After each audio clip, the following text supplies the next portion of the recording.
এই যে আল্লাহ রাব্বুল আলামিন আমাদেরকে একটা প্রশান্তি দান করেছেন, প্রত্যেকটা সেক্টরের মানুষ একদম গ্রাম পর্যায় থেকে নিয়ে একদম শহরের পর্যায় পর্যন্ত, নিম্ন লেভেলের মানুষ থেকে নিয়ে উচ্চ লেভেলের মানুষ পর্যন্ত একটা স্বস্তির নিঃশ্বাস ফেলতেছে।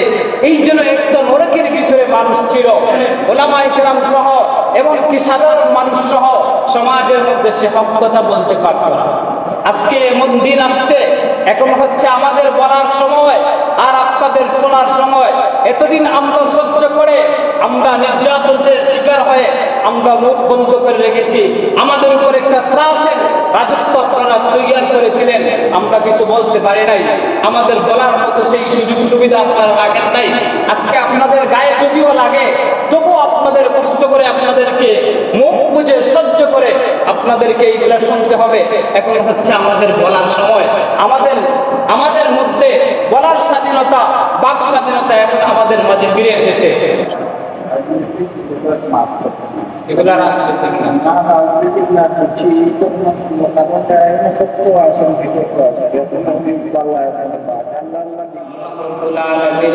শুকরিয়া জানাই যে রব্বুল আলামিন আমাদেরকে জালিম স্বৈরাচারী শাসক থেকে মুক্তি দিয়ে আল্লাহ রব্বুল আলামিন আমাদেরকে সুন্দর একটা বাংলাদেশ আবার আমাদেরকে দান করেছেন।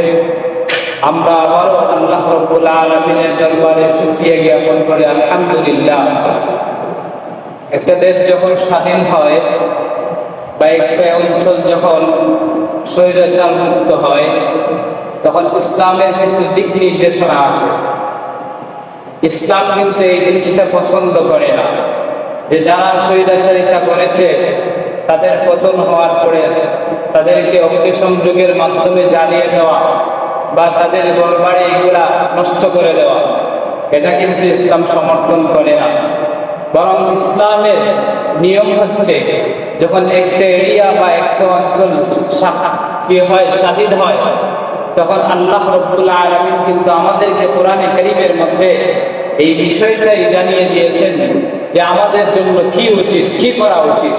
যেমন আমরা জানি ইযা জাআ নাসরুল্লাহি ওয়াল ফাতহ, যেই সূরাটা সূরা নাসর, এই সূরা নাসরের মধ্যে আল্লাহ রাব্বুল আলামিন মক্কা বিজয়, ফতহে মক্কা, আল্লাহর হাবিব সাল্লাল্লাহু আলাইহি ওয়াসাল্লাম সাহাবায়ে কেরামদেরকে নিয়ে যে মক্কা বিজয় করেছিলেন, ওই মক্কা বিজয়ের সময়ে আল্লাহ রাব্বুল আলামিন কিন্তু এই যে সূরাটা নাযিল করে আল্লাহর হাবিব সাল্লাল্লাহু আলাইহি ওয়াসাল্লাম সহ সাহাবায়ে কেরামদেরকে, এমনকি মুমিনদেরকে, মুসলমানদেরকে এই বিষয়টা জানিয়ে দিয়েছেন।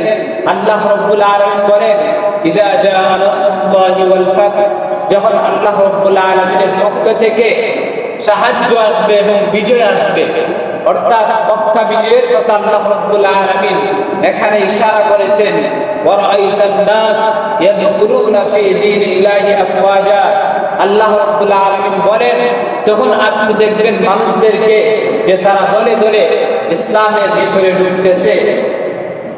এরপরে আল্লাহ রাব্বুল আলামিন করণীয় কি আমল, ওই আমলটাই আল্লাহ রাব্বুল আলামিন বলেছেন যে ফাসাব্বিহ বিহামদি রাব্বিকা ওয়াস্তাগফির, ফাসাব্বিহ বিহামদি রাব্বিকা ওয়াস্তাগফির।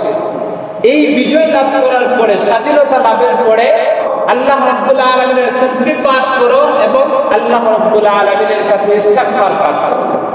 তে আল্লাহ রাব্বুল আলামিন আমাদেরকে আবারও একটা নতুন বাংলাদেশ আল্লাহ রাব্বুল আলামিন আমাদেরকে দান করেছেন। এজন্য আমাদের জন্য করণীয় হলো যে আমরা আল্লাহ রাব্বুল আলামিনের দরবারে শুকরগুজার হব, প্রশংসার তাসবিহ পাঠ করব, আলহামদুলিল্লাহ বাক্য উচ্চারণ করব, পাশাপাশি আল্লাহ রাব্বুল আলামিনের কাছে আমরা ইস্তিগফার পাঠ করব। কারণ হচ্ছে যে একটা জাতির উপর একজন জালিম স্বৈরাচার এমনিতেই কিন্তু হয় না, আপনার তার এই যে রাজত্ব কিন্তু বিস্তার করে না, বরং মানুষের মধ্যে বুদ্ধি ত্রুটি থাকে, যেই ভুলের কারণে কিন্তু স্বৈরাচার কিন্তু মানুষের উপর জুলুম করে নির্যাতন করে থাকে।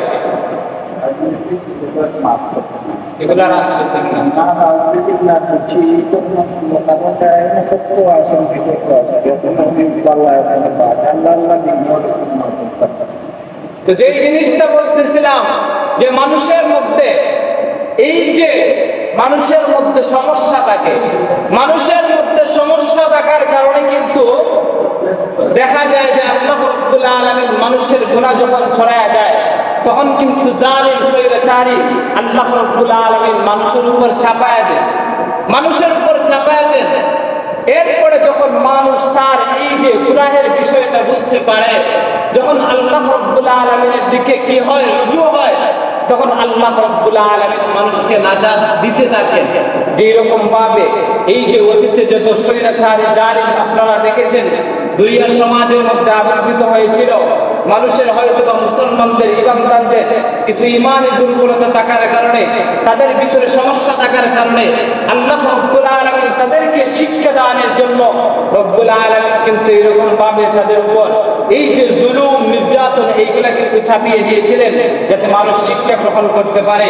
একজন মানুষ যখন শিক্ষা গ্রহণ করবে, শিক্ষা গ্রহণ করার পরে যখন সে রুজু হয়ে যাবে তখন আল্লাহ রাব্বুল আলামিন তিনি নিজ দায়িত্বে এই সমস্ত স্বৈরাচারীর পতন আল্লাহ রাব্বুল আলামিন নিজ হাতেই ঘটাবেন। কারণ একজন মানুষের পক্ষে কিন্তু স্বৈরাচারীকে দমন করা এত সহজে সম্ভব না যদি আল্লাহর তৌফিক না থাকে, আল্লাহর তৌফিক যদি না থাকে। এইজন্য এই যে আল্লাহ রাব্বুল আলামিন আমাদেরকে একটা প্রশান্তি দান করেছেন, প্রত্যেকটা সেক্টরের মানুষ একদম গ্রাম পর্যায় থেকে নিয়ে একদম শহরের পর্যায় পর্যন্ত, নিম্ন লেভেলের মানুষ থেকে নিয়ে উচ্চ লেভেলের মানুষ পর্যন্ত একটু স্বস্তির নিঃশ্বাস ফেলতেছে। এই জন্য একটা নরকের ভিতরে মানুষ ছিল। এই যে আপনারা প্রত্যেক সেক্টরে বলেন ওলামায়ে কেরাম সহ এমনকি সাধারণ মানুষ সহ সমাজের মধ্যে সে হক কথা বলতে পারত না। আজকে এমন দিন আসছে, এখন হচ্ছে আমাদের বলার সময় আর আপনাদের শোনার সময়। এতদিন আমরা সহ্য করে, আমরা নির্যাতনের শিকার হয়ে আমরা মুখ বন্ধ করে রেখেছি, আমাদের উপর একটা ত্রাসের রাজত্ব আপনারা তৈরি করেছিলেন, আমরা কিছু বলতে পারি নাই, আমাদের বলার মতো সেই সুযোগ সুবিধা আপনারা রাখেন নাই। আজকে আপনাদের গায়ে যদিও লাগে তবুও আপনাদের কষ্ট করে আপনাদেরকে মুখ বুঝে সহ্য করে আপনাদেরকে এইগুলা শুনতে হবে। এখন হচ্ছে আমাদের বলার সময়, আমাদের মধ্যে বলার স্বাধীনতা, বাক স্বাধীনতা এখন আমাদের মাঝে ফিরে এসেছে। সম্মানিত হাজির, তবে আমরা মুসলমান জাতি, আমরা কিন্তু মানুষের উপর জুলুম করব না। যে জুলুমের বিরুদ্ধে আমরা আরেকজনের উপর জুলুম করব না, এটা কিন্তু ইসলাম সমর্থন করে না। যে তারা এই মানুষের উপর জুলুম করেছে, আমার উপর নির্যাতন করেছে, তাই বলে যে আমি গিয়ে আমার নিজ থেকে তার উপর আক্রমণ করব, এটা কিন্তু ইসলাম সমর্থন করে না। তাকে আমি জানিয়ে পুড়াইয়া আমি তাকে নিঃশেষ করে দিব, তার ঘর বাড়ি আগুন দিয়ে পুড়াইয়া নিঃশেষ করে দিব, এটা কিন্তু ইসলাম সমর্থন করে না। আজকে এই সুযোগ সন্তানে একজন মানুষ আছে, যে সমস্ত মানুষেরা দেখা যায় যে এই যে মানুষের মধ্যে এই একটা সুযোগ পেয়ে লুটতরাজ, ডাকাতি, মানুষের ঘর বাড়িতে হামলা করা, অগ্নিসংযোগ করা, এটা কিন্তু আসলে নিন্দনীয় কাজ, এটা কিন্তু একটা গর্হিত কাজ। অবশ্যই এই সমস্ত বিষয় থেকে আমাদেরকে বিরত থাকতে হবে। আল্লাহ রাব্বুল আলামিন যেন আমাদের সবাইকে সঠিক বুঝদান করেন। এই সমস্ত স্থিতি, খারাপ পরিস্থিতি আবারও তৈরি হোক, এই সমস্ত বিষয়ে যেন আমাদের মাধ্যমে যেন আবারও কোনো একটা না ঘটে। আল্লাহ রাব্বুল আলামিন আমাদের সবাই